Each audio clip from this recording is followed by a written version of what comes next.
Medyo late na nga tong upload natin para sa araw ng mga puso, pero isi-share ko pa din kasi 7 months na sila, Johan and Johan. Mocha chiffon ang cake natin dito, tapos nag-spread na lang tayo dun sa top ng chocolate ganache. Yung mga tip na ginamit ko, hindi ko na matandaan, basta yung mga open tip yan na maraming ngipin. Yung food color na red, Chef Master pa rin ang gamit natin na red.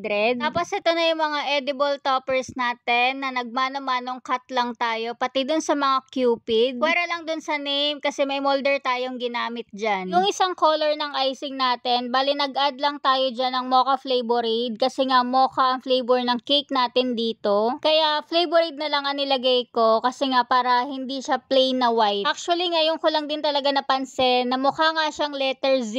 Medyo kinulang ako ng pag-cut dyan sa part na yan. Medyo mahaba nga siya kaya mukha talagang letter Z, diba? Pero nung sinend ko naman kay customer itong outcome nga ng number cake natin, wala naman siyang sinabi kaya akala ko okay na. Tapos parang kinabukasan ko na lang nalaman na binawasan nga daw nila yung cake kasi nga mukha siyang letter Z. Kaya ako naman, tinitigan ko ulit yung picture nga sa phone ko, tapos dun ko din nakita na oo nga, medyo parang letter Z siya. Wala naman naging problema sa amin ni customer, pero dahil nga 8 months na kami next month, hayaan nyo po, gagawin ko na agad number 9 para advance naman tayo.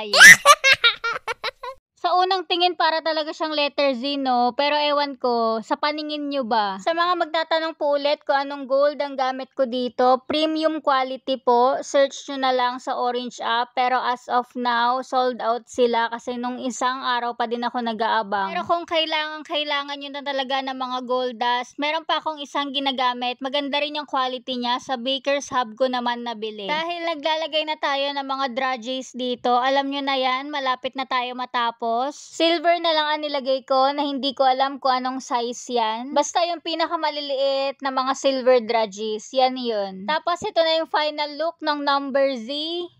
Ay, letter 7 pala. Ay, ano ba yun? Basta yun na yun. Kung ano ba nang tingin nyo dyan. Basta pang Valentine's yan, be. Ikaw na lang mag-adjust. Happy Z-months, Johan and Johan! O siya, yun lang for today. Thank you for watching. Bye!